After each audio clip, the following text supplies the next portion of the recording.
अस्सलाम वालेकुम स्टूडेंट्स। हमारा नेक्स्ट टॉपिक है एब्सोल्यूट पोटेंशियल एनर्जी। तो एब्सोल्यूट पोटेंशियल एनर्जी की डेफिनेशन करने से पहले इस फार्मूले को देखें जो हम ग्रेविटेशनल पोटेंशियल एनर्जी के लिए फार्मूला यूज़ करते हैं। ये mgh होता है।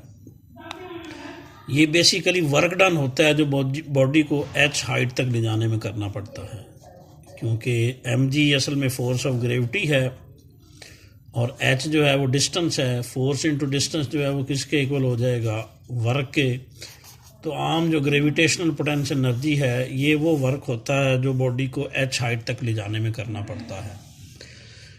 एब्सोल्यूट ग्रेविटेशनल पोटेंशियल एनर्जी क्या होगी, अगर हम एक बॉडी को इतना उठाएं, यहाँ पर तो हम सिर्फ h हाइट तक ले गए हैं और h हाइट तक ले जाने के लिए जो वर्क किया है वही इसकी पोटेंशियल एनर्जी बन गया है, ग्रेविटेशनल पोटेंशियल एनर्जी बन गया है। अगर हम एक बॉडी को इतना ऊपर उठाएं कि वो अर्थ के ग्रेविटेशनल फील्ड से बाहर चली जाए, तो एक बॉडी को अर्थ के ग्रेविटेशनल फील्ड से बाहर ले जाने के लिए जो वर्क करना पड़ता है उसे हम एब्सोल्यूट पोटेंशियल एनर्जी कहेंगे। यानी h हाइट तक एक बॉडी को ले जाने के लिए जो वर्क करना पड़ेगा वो सिर्फ पोटेंशियल एनर्जी है, और अर्थ के ग्रेविटेशनल फील्ड से बाहर तक ले जाने के लिए एक बॉडी पर जो वर्क करना पड़ेगा उसे एब्सोल्यूट ग्रेविटेशनल पोटेंशियल एनर्जी कहते हैं।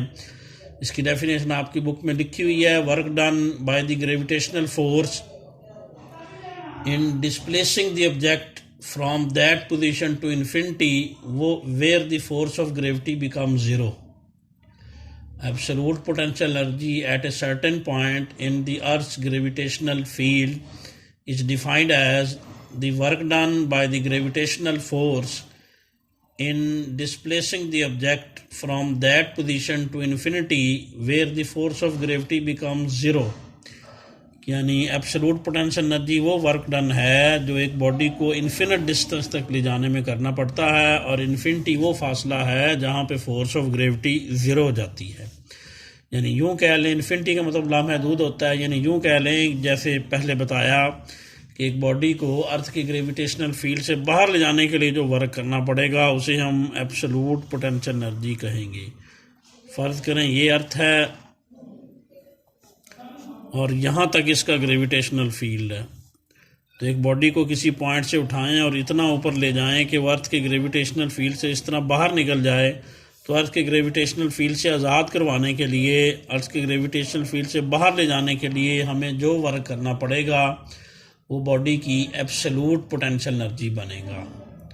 यानी एक बॉडी को फ़र्ज़ करें अर्थ के ग्रेविटेशनल फील्ड से बाहर ले जाने के लिए अगर 10 जूल वर्क करना पड़ रहा है तो उस बॉडी की एब्सोल्यूट पोटेंशियल एनर्जी 10 जूल है उस पॉइंट पे जहाँ से हम उसको ले जा रहे हैं। तो इसके लिए हम वर्क डन मालूम करेंगे। Work done in displacing the object from that position to infinity तक ले जाने का वर्क कैलकुलेट करेंगे। तो वर्क याद रखिए, हमने पीछे पढ़ा था वर्क डन अगर फोर्स कांस्टेंट हो तो फिर वर्क डन सीधा सीधा मालूम हो जाता है W = FD। इस फार्मूले से F.D होता है वैसे तो अगर ये उस सूरत में होता है अगर फोर्स कांस्टेंट हो। अगर फोर्स चेंज हो रही हो तो फिर हमने पढ़ा था work done by variable force में पूरे डिस्टेंस को छोटे छोटे टुकड़ों में क्या करेंगे, हम डिवाइड कर देंगे। तो यहाँ फोर्स ऑफ ग्रेविटी चेंज होती जा रही है। फोर्स ऑफ ग्रेविटी वेट से भी शो कर सकते हैं या न्यूटन लॉ ऑफ ग्रेविटेशन से भी देख सकते हैं। ये पीछे भी बताया था कि फोर्स ऑफ ग्रेविटी डिस्टेंस के स्क्वायर के क्या होती है, इन्वर्सली प्रोपोर्शनल होती है। जैसे जैसे हम ऊपर जाते हैं डिस्टेंस बढ़ता जाता है वैसे वैसे फोर्स ऑफ ग्रेविटी क्या होती है, कम होती जाती है। तो फोर्स कांस्टेंट नहीं रहती, इसलिए हम डायरेक्ट वर्क कैलकुलेट नहीं कर सकते। फोर्स कांस्टेंट ना हो तो पूरे डिस्टेंस को बताया था छोटे छोटे टुकड़ों में डिवाइड कर दिया जाता है। ये टुकड़े इतने छोटे होते हैं कि इनके दौरान फोर्स तकरीबन क्या होती है, कांस्टेंट होती है। हर टुकड़े का अलग अलग वर्क निकालते हैं, फिर उन सब को ऐड करके टोटल वर्क निकलता है। तो फोर्स क्योंकि अर्थ के जो सरफेस के नज़दीक तो फोर्स ऑफ ग्रेविटी तकरीबन कांस्टेंट होती है, बहुत ऊपर जाएं तो फिर फोर्स ऑफ ग्रेविटी में कमी आना शुरू होती है। इसलिए अर्थ के ग्रेविटेशनल जो फील्ड है उसके अंदर अंदर अगर हम रहें, नीचे नीचे रहें, अर्थ की सरफेस के नज़दीक नज़दीक रहें, एच हाइट तक बॉडी को ले जाएं तो पोटेंशियल एनर्जी का फार्मूला mgh होगा। ये वर्क डन ही है जो उसको ले जाने में करना पड़ रहा है, ये हम डायरेक्ट मालूम कर लेते हैं क्योंकि यहाँ फोर्स तकरीबन कांस्टेंट है।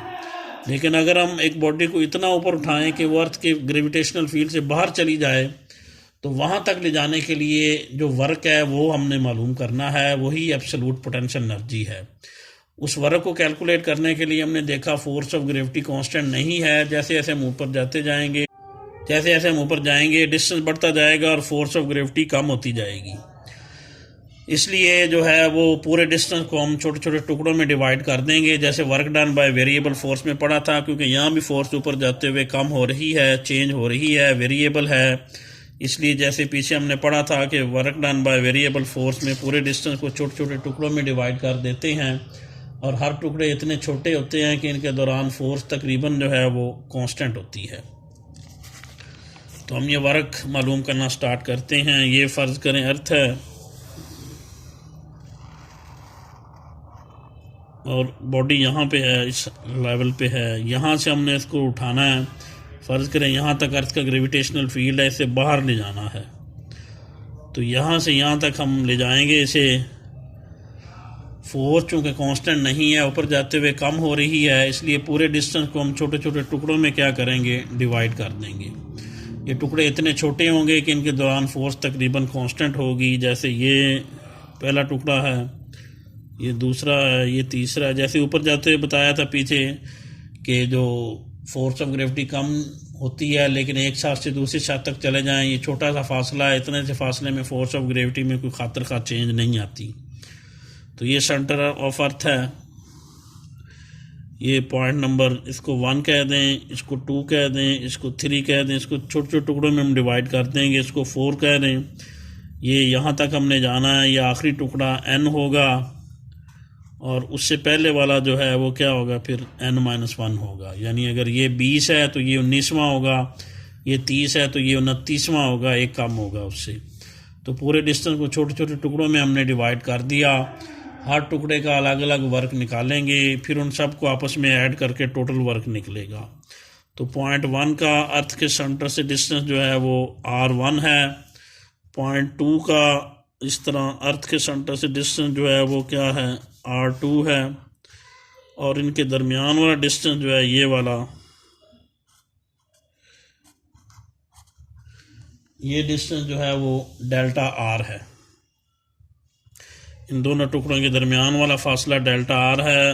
पॉइंट 1 का अर्थ के सेंटर से डिस्टेंस r1 है, 2 का अर्थ के सेंटर से डिस्टेंस जो है वो क्या है, r2 है, और इनके दरमियान वाला डिस्टेंस डेल्टा r है। तो ये भी याद रखिए कि बुक में शो किया हुआ है इन दोनों टुकड़ों के सेंटर से लेकर अर्थ के सेंटर तक का डिस्टेंस r है। यानी जहाँ ये टुकड़ा शुरू हो रहा है वहाँ से ज़मीन के मरकज़ तक का फासला r1 है, यहाँ ये ख़त्म हो रहा है स्टेप, वहाँ से ज़मीन के मरकज़ का फासला r2 है, और इन दोनों के सेंटर से लेकर यहाँ तक ये डिस्टेंस जो है वो क्या है, r है। डेल्टा r इनके दरमियान वाला ये फासला है। तो डेल्टा r कैसे निकलेगा, ये पूरे r2 में से ये r1 माइनस कर दें, बाकी फासला रह जाएगा डेल्टा r। ये होगा r2 माइनस r1। पूरा डिस्टेंस ये वाला r2 है, इतना r1 है, r2 में से ये r1 निकाल दें, बाकी इतना सा रह जाएगा, ये डेल्टा r होगा।